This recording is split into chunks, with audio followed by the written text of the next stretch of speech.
When you know about the subtler laws of the universe and you know how to apply them, your life changes for a better direction, and this is what we call magic.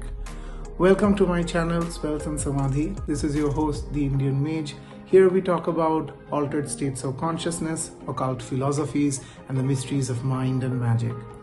If you go on the online services on the internet, you'll find a lot of definitions regarding magic. There are many authors, starting from Aleister Crowley to a lot of other Thelemites to the BOT, the AOT, of all the magical groups and all the people out there who practice sorcery. You'll find definition of magic from every one of them, and I am here to present my own. To me, magic is mostly an influence that we direct towards parts of our lives that helps us attain beneficial permutations, leading to beneficial probabilities that ultimately enhance our life and make it better. It is the application of certain technologies that deals with the subtler laws of the universe, and I'm here to share some ideas that make it easier for me. So I hope it may help you out as well. So in practical magic, there are 4 aspects that we need to deal with when we approach sorcery from a scientific perspective, and I like to use the acronym DOPA, D-O-P-A, for this. D stands for desire mapping. As you may have heard many times before on other channels and other places, you need to be clear about your desire or intention down to the last detail. Just don't go about casting spells and doing a lot of magical work. The main intention part, the main part of the sorcery comes in this portion of the spell work design. If you don't start with your desire, getting to know your desire in details, you will never be able to bring it to manifestation. So the first one is D for desire mapping. Next we come to O. O is obstacles to be removed.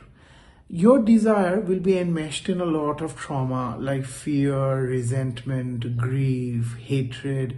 You need to sit down and find out what are the blocks to your desire. They may be internal, they may be external, and these have to be taken into consideration. If those are internal blocks, you need to sit and contemplate as to why they're there. Sometimes just highlighting to yourself why the block was there removes the block in 80% cases. In some cases, you might have to go for higher psychological or psychotherapeutic processes. Go to maybe a professional to get rid of the problems associated with your psychological makeup. And it has been found that psychological makeup does count for an important part of being a magician. So if there are blocks associated with your desire, it is always advised to go and work with those blocks to remove them so that your desire may flow properly. Now we come to P. P is the passive power that you need to generate so as to bring about your desire.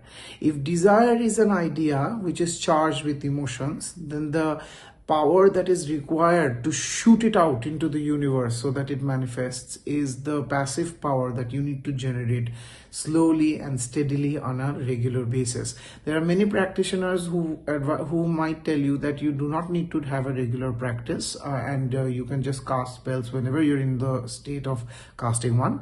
But honestly, if you don't develop any power behind that spell work, your spells just won't carry out so well all the time. At least when you have passive power, you will be confident that your spells will have 100% or near 100% success rate when you get the chance of whenever you're casting them out.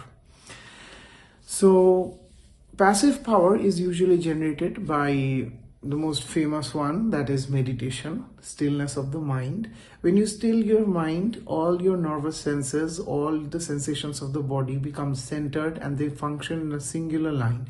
In ancient Hindu scriptures and yogic scriptures, this is known as the Sushumna Nadi, in the middle of our body, which it lies, and it's an etheric structure. It's not anatomically present, and when the whole of your energy focuses along this line, which generally is parallel to your spinal cord, you tend to become more centered and you enter into a more alpha brainwave state, which is required for all sorts of spell casting. So it is recommended that regular practice of meditation, including offerings to spirits or deities, if you worship any deities, on offerings on a regular basis, these things help you in developing personal power, which grows daily and daily and daily. And when next time when you have to cast a spell, this background of power just gives it a nice little push. And the last one obviously is active spell casting or casting a spell. Now, spells can be cast in many ways: through meditation, through dreams, through talismans, through rituals, through ceremonies, through folk structures and folk magical techniques. And there'll be many others that we'll be discussing over the next episodes in our channel over here. But for now, to keep in mind, once again to reiterate, the 4 things that goes into a steady magical practice and casting of spells. First is desire mapping. What are your desires? Be clear of your desires. Second is the obstacles which need to be removed and at least alchemized or changed within your mind or highlighted so that you know that they are there, but you can work even without them. The third one is developing personal power so as to gain that battery charge inside you, so as to so that you can put a lot of power behind all the work that you're doing and casting.